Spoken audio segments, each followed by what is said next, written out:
Bonjour à tous. Bonjour. 14. Peut-être attendre une ou deux minutes. Et on commence.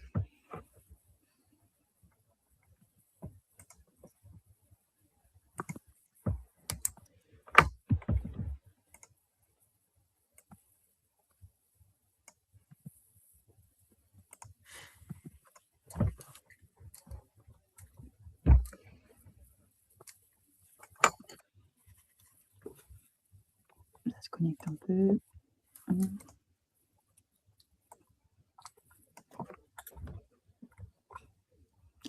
Bon, sinon, on va introduire et ça fera venir les gens.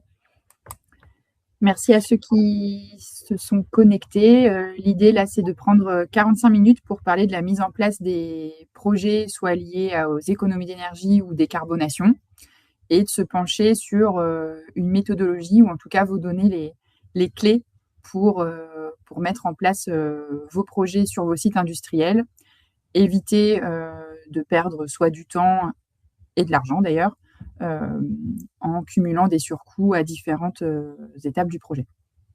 Voilà, donc on est là pour 45 minutes avec Ewan pour parler du sujet.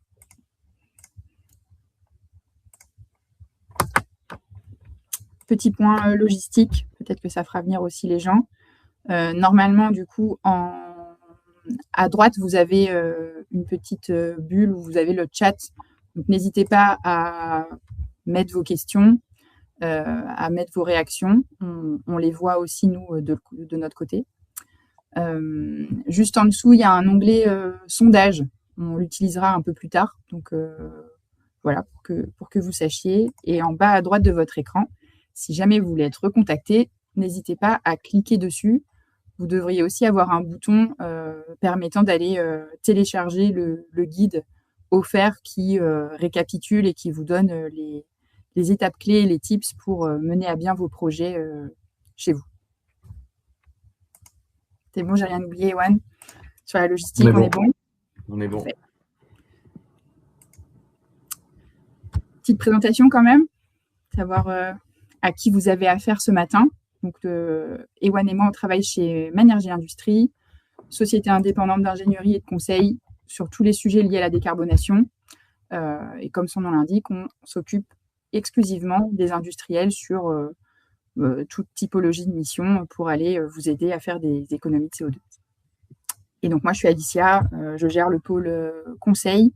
Donc, on est 8 personnes à temps plein dédiées sur les thématiques donc, études, où on vient à la fois aider à détecter les projets, faire les études de faisabilité et vous aider, on reviendra dessus après, à aller chercher les financements, notamment. Et donc, Ewan Gergo, moi je suis chef de projet donc, au sein des équipes industrie de Manergie. Ça fait un petit peu plus de 8 ans maintenant que je travaille dans le milieu industriel en tant que conseil donc, pour les industriels sur des applications de conception et de suivi de réalisation, donc en tant que maître d'œuvre ou contractant général. Mes grosses spécialités sont globalement les utilités industrielles et on va dire les sujets de récupération et de valorisation de chaleur fatale. Pour vous introduire rapidement à qui vous avez affaire ce matin, Manergie Industrie, globalement, c'est une entreprise qui a une petite quarantaine d'années, qui est devenue un groupe assez conséquent maintenant, l'un des leaders de la décarbonation en France. On est globalement plus de 500 maintenant dans le groupe, avec une couverture nationale. On a 26 agences en France. On aime dire que globalement, on est à peu près à 2 heures de tous nos clients. Globalement, on traite à peu près 5000 missions par an. Et voilà, pour des industriels qui sont tout aussi variés que de la pharma, de l'agro, de la cosméto, des équipementiers auto ou aéronautiques. On travaille vraiment avec tout le monde dans le secteur industriel. Donc, globalement, ce matin, on va essayer de répartir ce webinaire en 3 grandes phases. Une première sur la partie structuration donc de la démarche énergétique. Derrière, voir un petit peu comment on passe à l'action pour sécuriser du coup la la mise en œuvre et les investissements. Et on vous présentera du coup quelques cas concrets derrière, et bien sûr une session de questions-réponses. Pour commencer, on vous propose un petit sondage. Je te laisse la main, Alicia. Oui.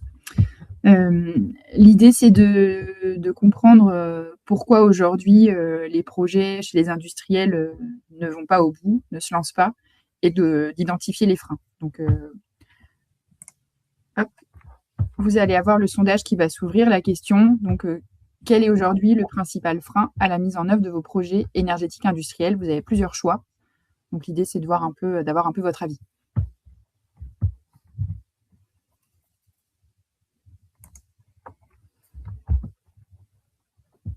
Le suspense est à son comble.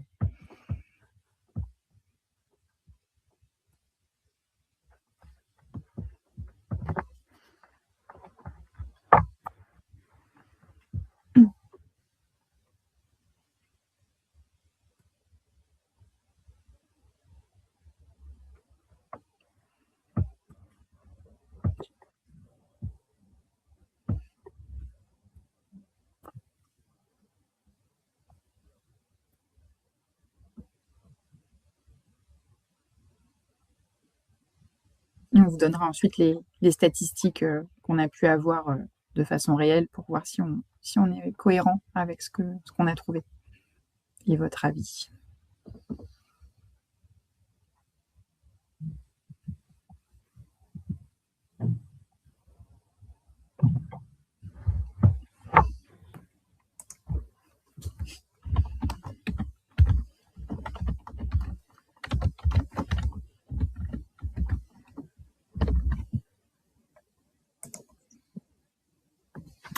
Ça y est, je crois qu'on a les résultats qui s'affichent.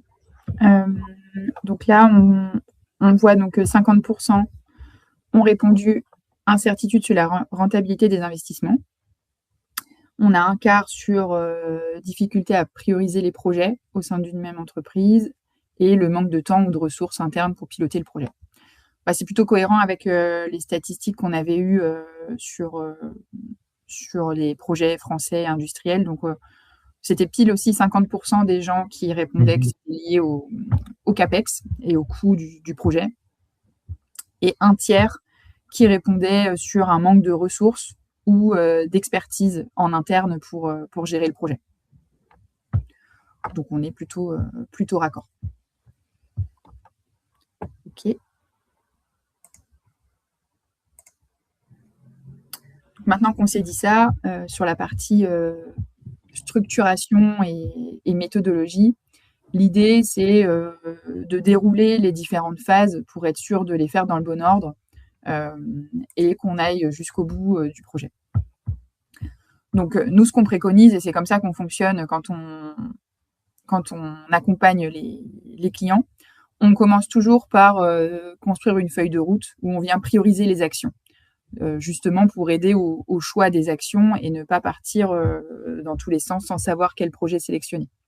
On détaillera après qu'est-ce que ça signifie aller construire sa feuille de route. Étape 2, on étudie la faisabilité technique des projets sélectionnés pour aller identifier de façon un peu plus précise les gisements, les CAPEX, les gains économiques et définir les solutions techniques, commencer à faire les schémas de principe et aller un petit peu plus loin dans la technique. Ensuite, on va chercher, on se pose déjà la question dès à présent des financements qu'on pourrait aller chercher pour aller s'aider sur ce type de projet. On passe à la mise en œuvre. Alors après, il y a différents types de contrats et différentes façons de faire, mais l'idée, c'est de mettre en place le projet. Et on ne s'arrête pas là. On continue à regarder, une fois que le projet a été mis en place, si on atteint bien les performances qu'on avait prévu d'atteindre initialement. Donc l'idée maintenant, c'est qu'on aille sur les étapes qu'on vient de se lister. Donc on va commencer par la partie feuille de route et la priorisation des actions à sélectionner chez l'industriel. Là, vous retrouvez la méthode assez classique sur 3 phases qu'on déploie pour aller aider l'industriel à construire sa feuille de route.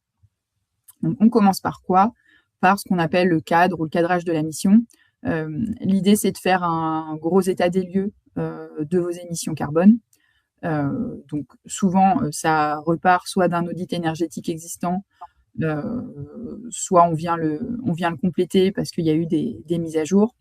Mais en tout cas, l'idée, c'est d'avoir vraiment vos cartographies précises énergétiques. Face à ça, on vient regarder vos évolutions aussi, parce que l'idée, c'est d'aller aussi savoir comment va évoluer le site en termes d'activités, de nouvel atelier. Est-ce qu'il y a des choses qui sont prévues déjà en investissement, des remplacements d'équipements vieillissants. Donc, l'idée, c'est de prendre en compte tous ces sujets-là pour construire ce qu'on appelle, nous, la situation de référence. Et donc, à la fin de cette étape-là, vous avez vos émissions carbone à horizon temporel choisi, souvent 2030, 2035, sans mettre en place aucune action d'économie de CO2. Donc, l'idée, c'est de voir où vous seriez en projetant vos émissions et de venir challenger ça et regarder par rapport soit à une stratégie poussée par un groupe industriel, soit aussi par rapport aux différents référentiels réglementaires. Nous, on cite souvent les accords de Paris, pour venir voir finalement l'effort à faire pour aller atteindre vos objectifs. Après ça, on passe en phase 2, où là, on vient évaluer les potentiels. Et donc là, l'idée, c'est d'être vraiment exhaustif. Donc, on ne fait pas des études détaillées sur chaque solution, mais plutôt des études stade opportunité pour, à la fin de cette phase-là, pouvoir prendre des décisions, d'avoir des éléments financiers pour pouvoir finalement sélectionner les projets qui nous intéressent. Donc là, on vient regarder tout ce qui est sobriété, efficacité énergétique. On vient regarder la récupération de chaleur fatale. Et on regarde aussi tout type d'ENR qu'on a.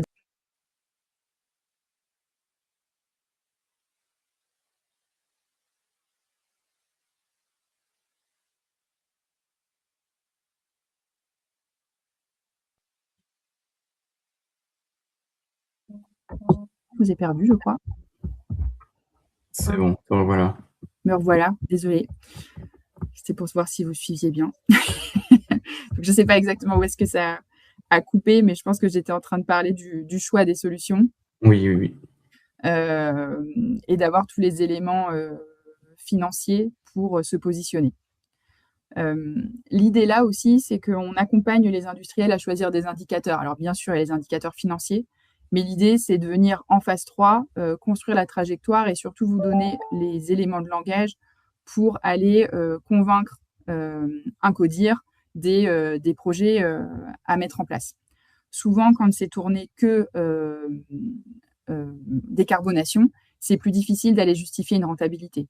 Quand on met les aspects réglementaires, si on met le vieillissement des installations, on arrive plus facilement à aller pousser des sujets pour venir construire une feuille de route qui prend en compte à la fois la décarbonation, mais aussi les plans d'action globaux du site. Voilà pour cette partie. Là, l'idée, c'est de vous montrer juste quelques livrables qu'on a par phase. Donc, la phase 1, c'est l'état des lieux. Donc, vous avez des graphes projetés de vos consommations, gaz, électricité, de vos émissions. Vous savez où sont vos émissions pour avoir vraiment votre état des lieux, un peu comme quand vous réalisez un audit. En phase 2, l'idée, c'est d'aller commencer à avoir des actions, donc lister. Donc là, j'avais mis un petit zoom sur la production d'eau chaude parce que ça concerne beaucoup de gens. De regarder tout ce qui peut être fait pour soit limiter la production, soit la faire autrement. Et en étape 3, vous retrouvez la fameuse feuille de route avec les émissions CO2 que vous avez aujourd'hui et les différents chemins pour aller les réduire. Avec les cash flows, bien sûr, pour comprendre ce qui se passerait une fois que vous avez choisi votre feuille de route.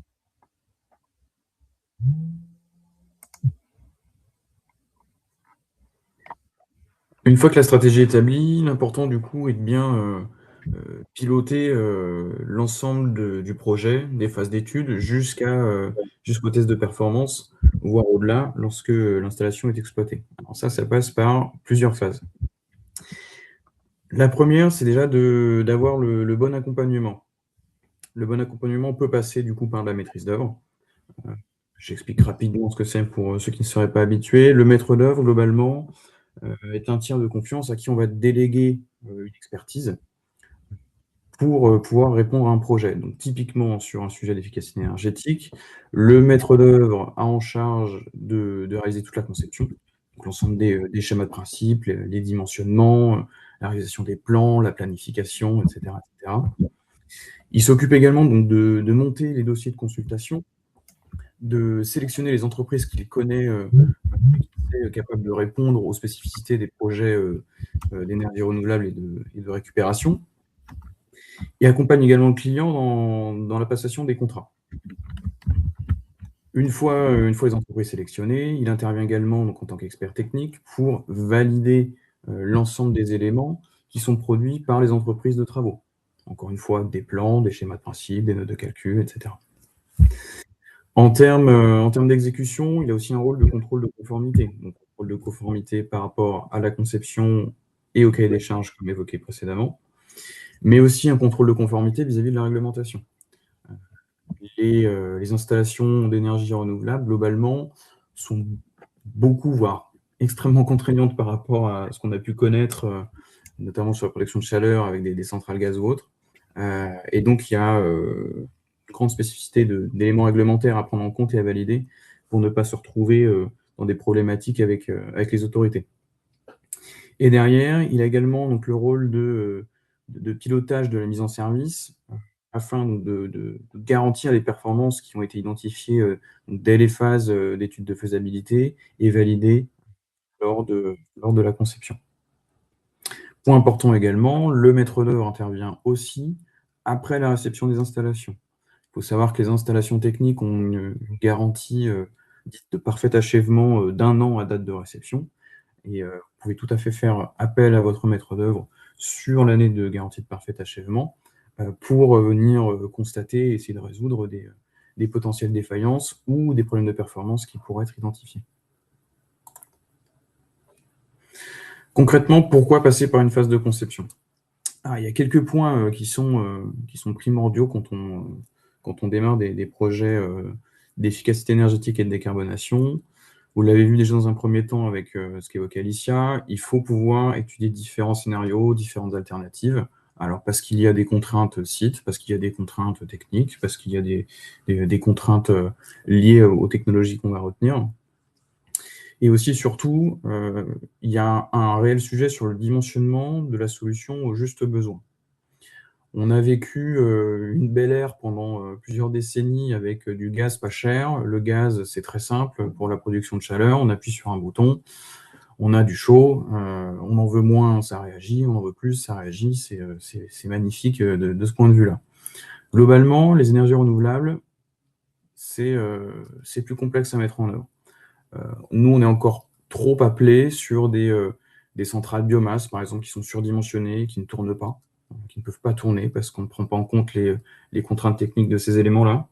Des centrales solaires qui dysfonctionnent parce que, pareil, surdimensionnées par rapport aux besoins. Des géothermies qui sont pas aux performances attendues parce que le réseau n'a pas été regardé alors que c'est l'un des points les plus importants pour le fonctionnement d'une géothermie. Voilà, il y a des choses à prendre en compte qui sont bien plus complexes que sur des installations dites classiques qu'on a pu avoir ces décennies passées. Et il est important d'avoir du coup une expertise pour s'appuyer sur la bonne conception de ces éléments-là. Donc, comme je disais, voilà, tout ça a vraiment des limites qu'il est important de connaître. Important également, c'est le benchmark des solutions techniques et des fournisseurs. Votre maître d'œuvre, en tant qu'expert, a la parfaite connaissance des technologies qui sont présentes sur le marché, des fournisseurs qui sont réputés et de ceux qui sont moins, et aussi ceux qui sont adaptés aux problématiques d'un projet, d'un site industriel. Et ça, du coup, ça permet de se retrouver avec une solution qui est dite adaptée aux contraintes propres du site. Dernier point, globalement, c'est la définition claire des performances attendues. À la fin donc, de la phase de conception, l'industriel sait exactement les performances qu'il pourra obtenir de sa future installation et surtout dans quelles conditions elles seront testées.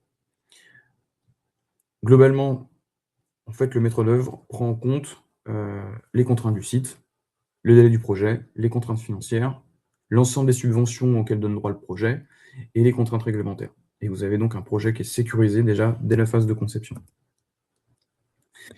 Derrière, une fois que la conception est bien réalisée, il faut s'assurer qu'elle soit bien montée.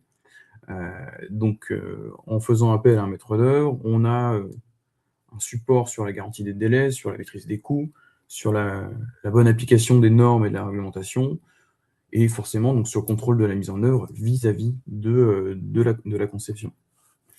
Et le point le plus important, vous en conviendrez, c'est la vérification des performances.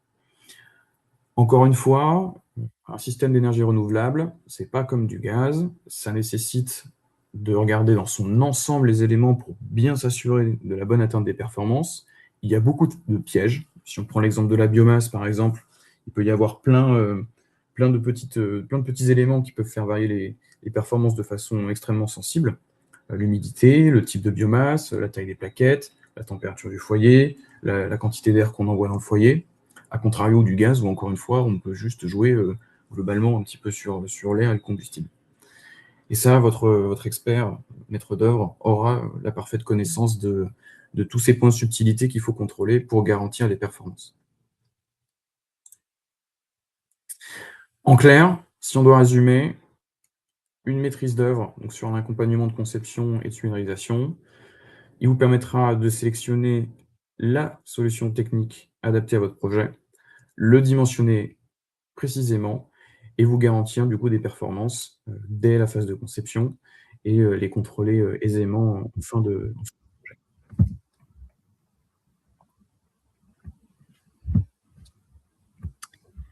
Maintenant qu'on s'est dit ça, une partie importante, et on l'a vu, hein, puisque c'est souvent le sujet, la partie CAPEX, on a dit que plus de la moitié des projets n'allaient pas au bout, liés à l'investissement de départ. Donc, il y a la partie financement, qui n'est pas négligeable, qui en plus bouge très souvent en termes d'aide. Donc ça, c'est un volet important à regarder et on vous a remis du coup les différentes phases du projet pour aller au bout. Et en fait, les financements, il faut les regarder dès le départ, dès les phases d'études. Donc, on parlait tout à l'heure des études de faisabilité.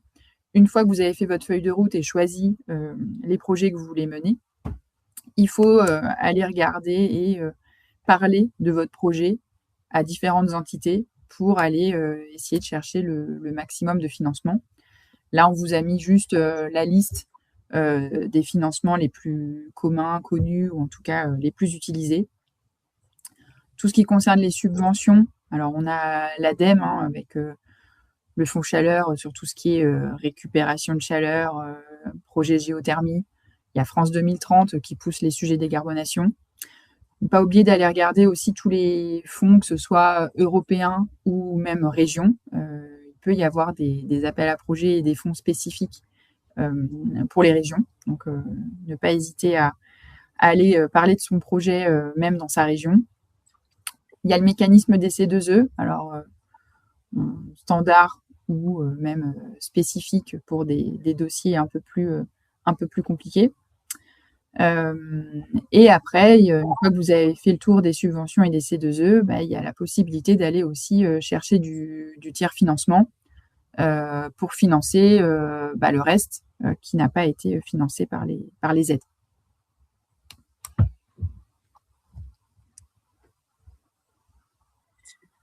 Alors concrètement, donc, comme on l'évoquait, il y a une logique de plusieurs intervenants dans ce cas de montage-là.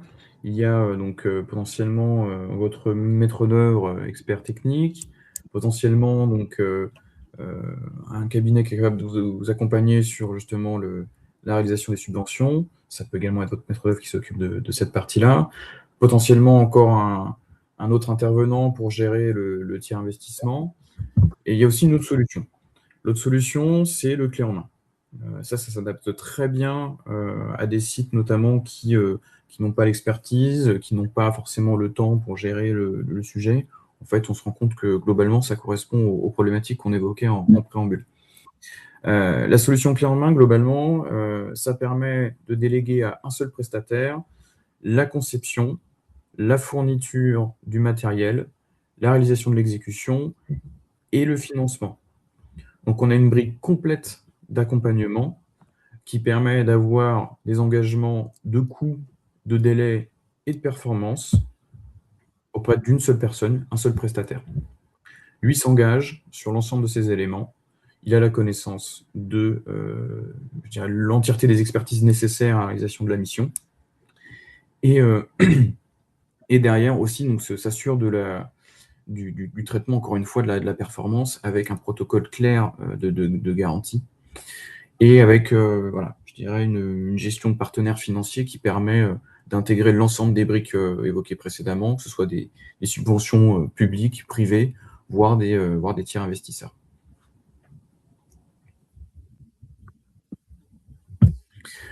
Maintenant, parlons un petit peu de cas concrets. On va vous donner 2 exemples un petit peu là, de sujets qu'on a pu mener ces dernières années.